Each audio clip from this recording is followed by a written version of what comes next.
Kirstenbosch is an important botanical garden nestled at the eastern foot of the Table Mountain in Cape Town.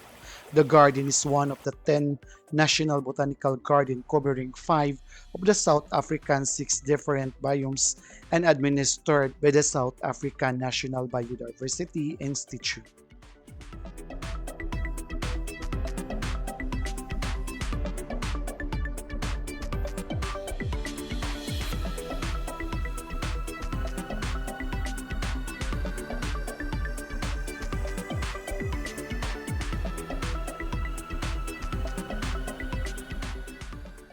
I'm Ken from Travel the World with Thorkenn. If you are new for my channel, please don't forget to subscribe, like, and click notification bell so that you will be notified if I uploaded my new travel experience video. Enjoy watching Ken from Travel the World with Thorkenn.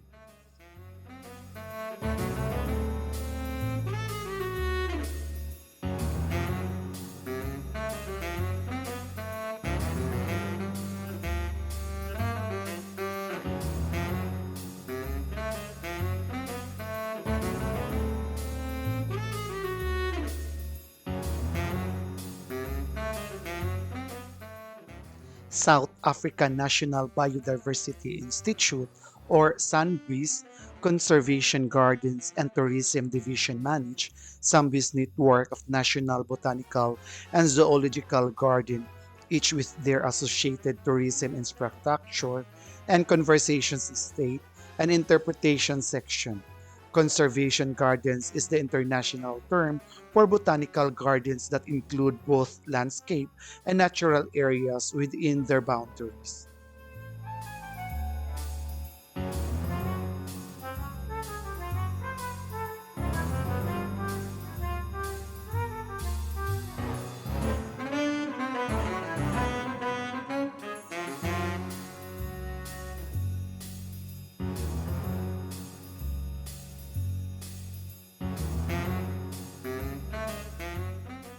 Kirstenbosch is one of the world's largest botanical gardens.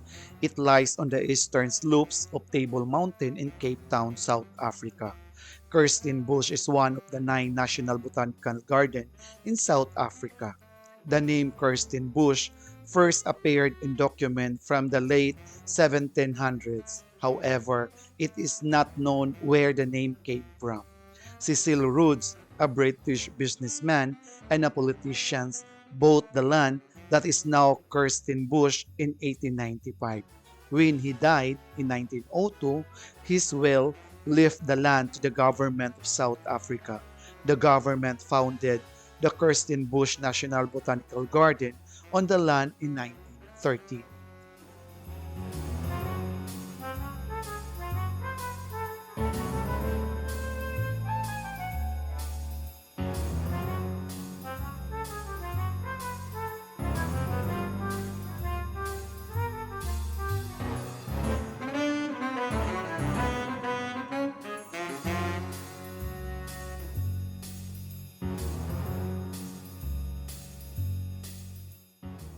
There are more than 7,000 plant species or types in Kirstenbosch.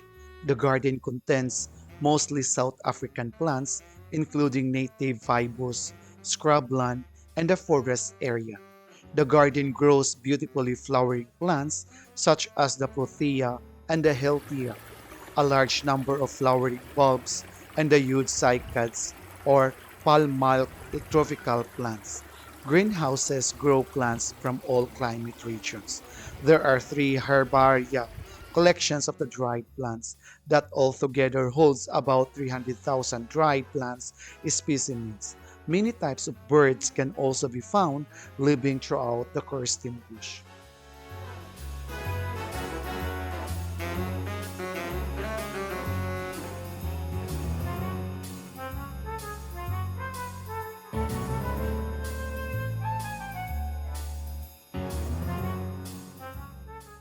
Kirstenbosch covers an area of about 2 square miles or 5.2 square kilometers. Visitor can explore the park through the numbers of hiking trails. The Silver Tree Trails is about 5 miles or 8 kilometers long. The Yellowwood Trail is about 2 miles or 3 kilometers long. There is even a braille trails in Kirstenbosch where blind visitors can feel the trees and the plants.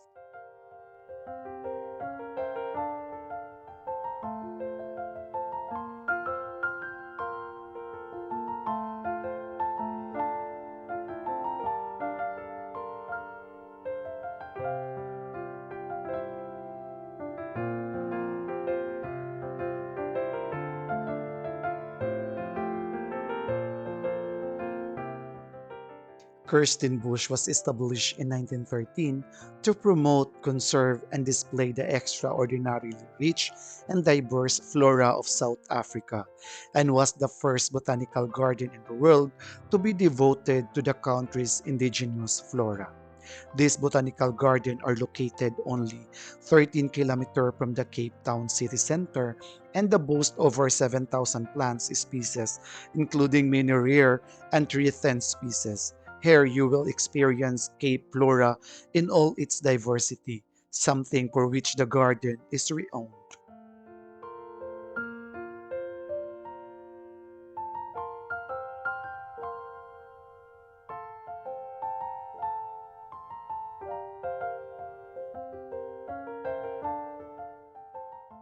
National Botanical Garden of South Africa, one of the world's largest botanical gardens, occupying a 1,305 hectare or 528 hectares site in Kirstenbosch, near in the Cape Town, Western Cape Province, South Africa. In 1795, when it was listed on the inventory of property, drawn up and handed over to the British occupying forces, but the origin of the name is uncertain. Modern tea room or Kirstenbosch was named after the German official of the Dutch East Indian Company named Johann Friedrich Kirsten.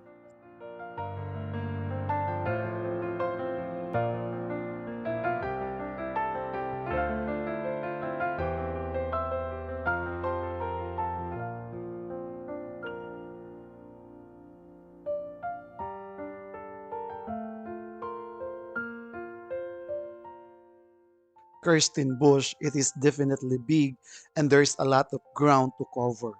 So you can either take advantage of the free tours to try to see as much as possible, or neither around at your own pace and see whatever you came across. There are plenty of peaceful nooks for when you want to break as well, and the outpost of the popular Moyo restaurant.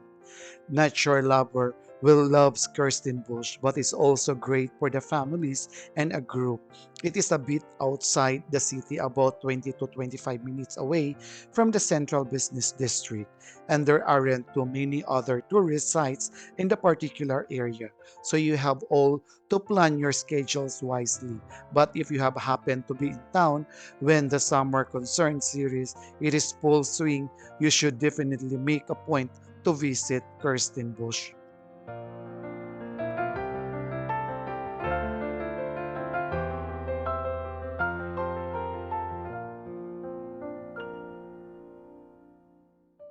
How does the tree turn to stone? A tree trunks may be swept away by the flood and then become covered in mud or sand. This cuts out air or the oxygen, which stops the normal process of the decay by fungi and bacteria. Gradually, the sand layers build up and minerals dissolve in water enter the tree trunks, slowly replacing the organic materials particles by particles. In this way, over a long time, the organic wood become torn into the mineral stone. Millions of years later, the fossil tree trunks may be exposed by erosions. These fossils are so well preserved that we can still see the annual growth rings of the once living trees.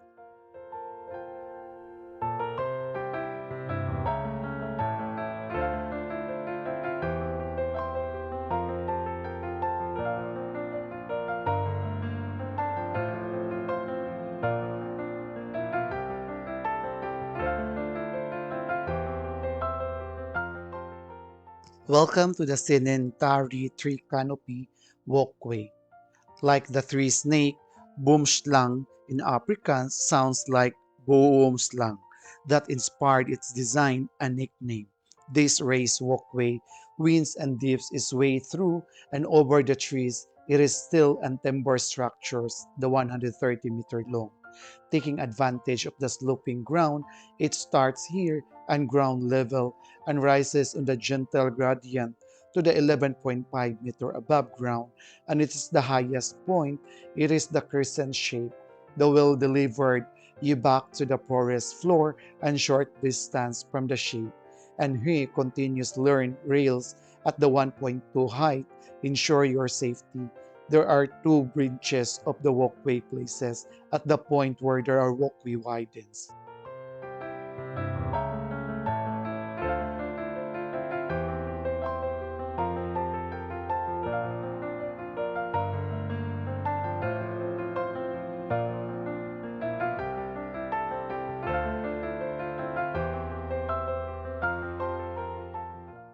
The sanitary tree canopy walkway was built in 2013 to 2014 to celebrate the centenary of Kirstenbosch National Botanical Garden and the 100 years partnership between Kirstenbosch and the Botanical Society of South Africa.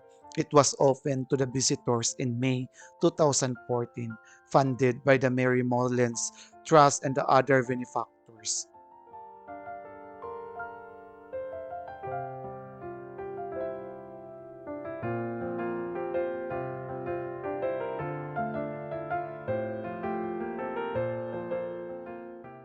Cycads are the long-lived, evergreen woody plants.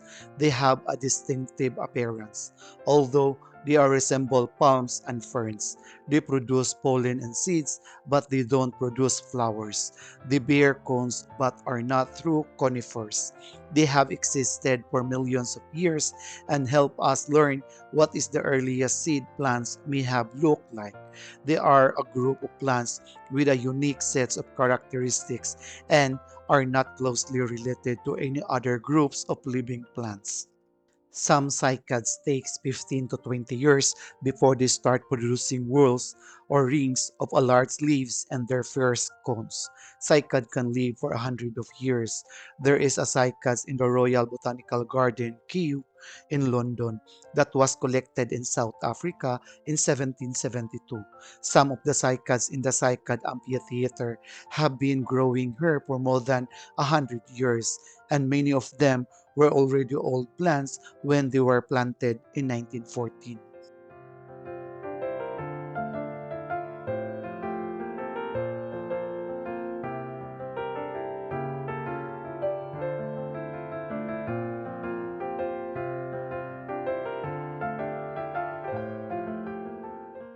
Professor Compton steered Kirstenbosch through its most difficult year, the uncertainties and financial hardship following the First World War, the Great Depressions of the 1930s, and the Second World War.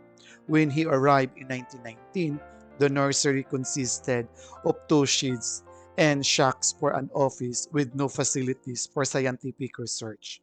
When he retired in 1953, Kirstenbosch was the world-renowned botanical garden. The herbarium had amassed 60,000 specimens and 119 cabinets, and it published the respected Journal of the South African Botany.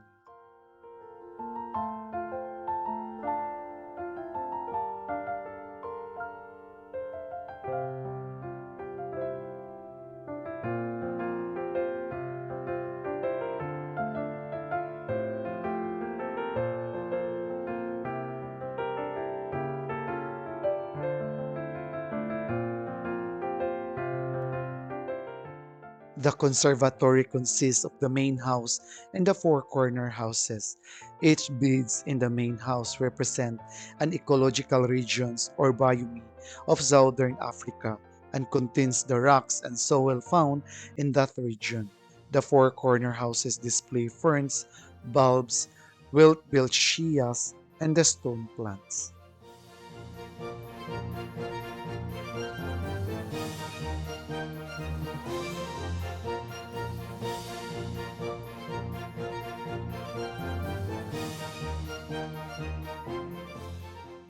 the Botanical Society Conservatory, exhibiting plants from a number of different regions, including savanna, fibus, Karoo, and others. Outdoors, the focus is the plants native to the Cape region, highlighted by the spectacular collections of proteas.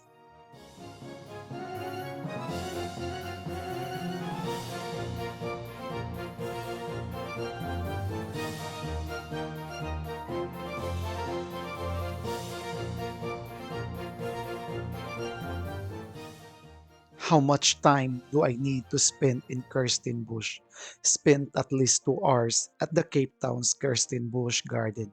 Extend your visit by enjoying a picnic on the lush lawns or indulge in the sweet treat at the Kirstenbosch Tea Room.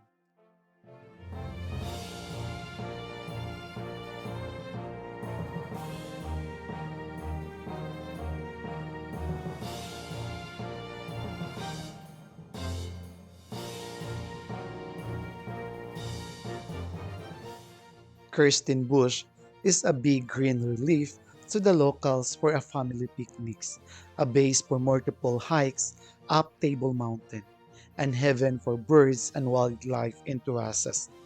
The exquisite Cape sugar bird, the botanical collections here, is the very best and worth spending a whole day, and it is worth to visit. I'm Ken from Travel the World with Thorkenn. Thank you for your love and support to my channel. Feel free to leave your comments about what did you see or any feedbacks that will help my channel to improve in the future. Don't forget to subscribe, like, and click notification bell so that you will be notified if I uploaded my new travel experience video. Stay safe and take care.